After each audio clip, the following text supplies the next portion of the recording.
Hello everybody and welcome. Bienvenidos a todos. If you remember, just recently, last week, I went and collected some clay. La otra semana fue a coger un poco de barro de la naturaleza. This is the clay I got from that a mine, a concrete works actually, Dick's Concrete. And I dried it out thoroughly. Y después de secar muy bien en el sol, I put it with water and I slaked it down and I sieved it.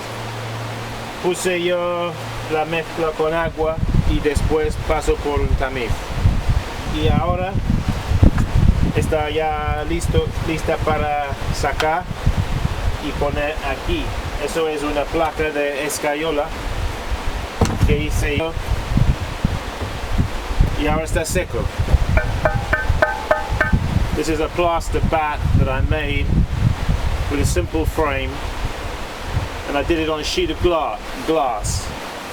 I poured the plaster onto glass which had a frame around it, and that gives me a real smooth finish here, which I like. Puse yo la escayola encima de una placa de vidrio y luego un marco, y dentro hay alambres de este tipo de tela. Inside it's got a piece of fencing wire, so square shape, square form. Similar to my raku kiln.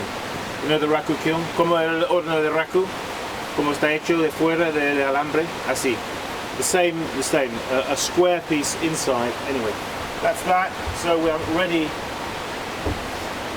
ready to get this clay out of here. Just going to bring the camera down a bit while I do this, just so you can see. Vamos a inclinar la cámara un poco abajo para que se puede ver mejor. Entonces,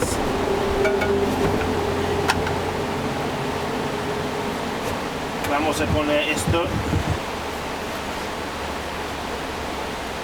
aquí. Esto es arcilla virgen.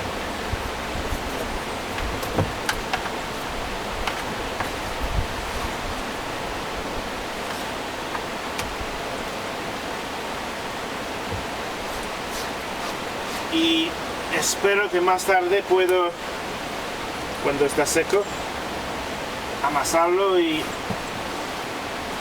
tornear.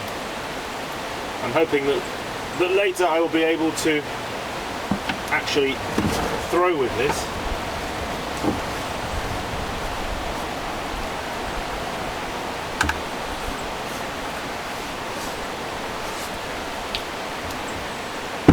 These bats are actually quite useful to have.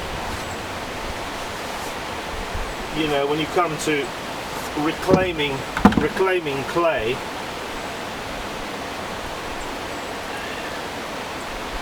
they are very useful. But you have to be careful how long you leave the clay on the bat, because it can suck it too dry too quickly. And then, you see, soon I'll have to turn this over. Estos son muy buenos, esas placas para resecar arcilla como en este estado,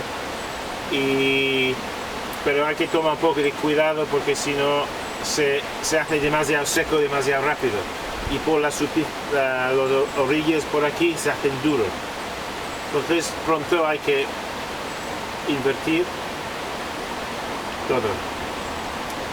Okay, I'm going to actually dejar esto no en el sol directamente, pero poner un poco en la sombra.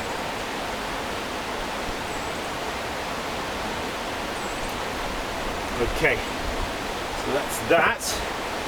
In fact, I'm just going to put it over here. There you are, you can see it. Okay, that'll give me a test. Una prueba for dos o tres piezas. 2 or 3 pieces, or 4 pieces. I can wash my hands here. I've got some white slip there. I just wanted to. Got some more of these hanging wall planters that I wanted to quickly do. Just going to put a decoration on them because I want to get them dry. Take advantage of this, the sun that we've got here. As they say, you have to make hay while the sun shines, so it's a case of getting cracking with these. So I'm just going to get my brush. There's my slit. I'm just going to get a brush, bear with me.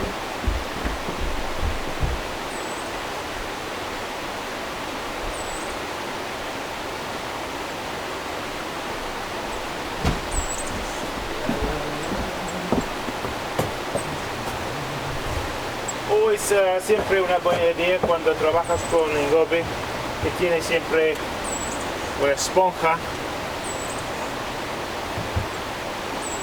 ahí.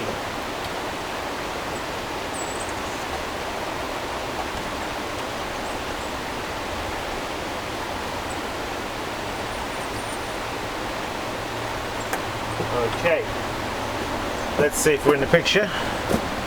A ver si estamos aquí en el... Ok, bien. Todo bien, todo bien, todo bien. Okay, give them a little squirt of water. It's always better, the engobe will take better if it's a little bit damp, the pot. In other words, some moisture still in the pot. Now I don't want to labour over these, but I want to do them quite quickly. So,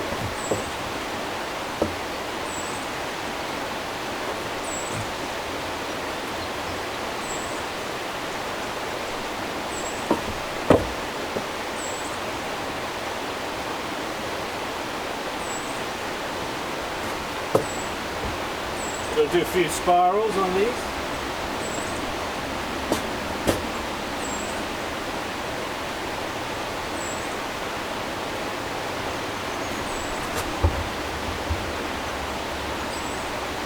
Spirals.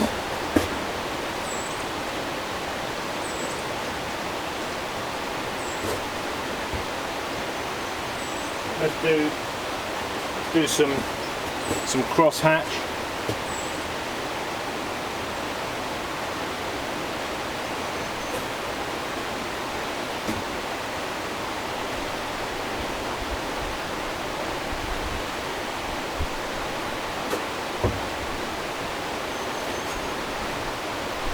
Vamos a hacer dos tipos de decoración.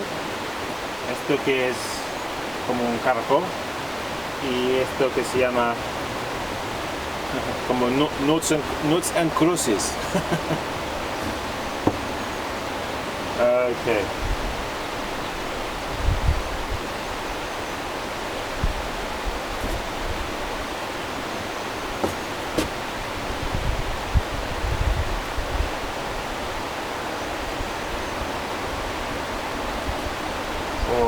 Se llama cross hatch.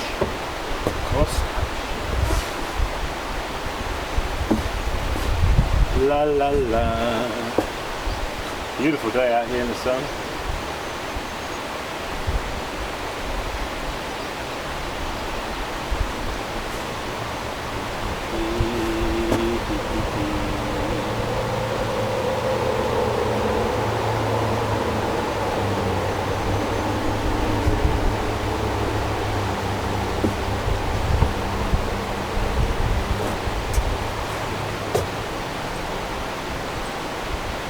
La, la, la.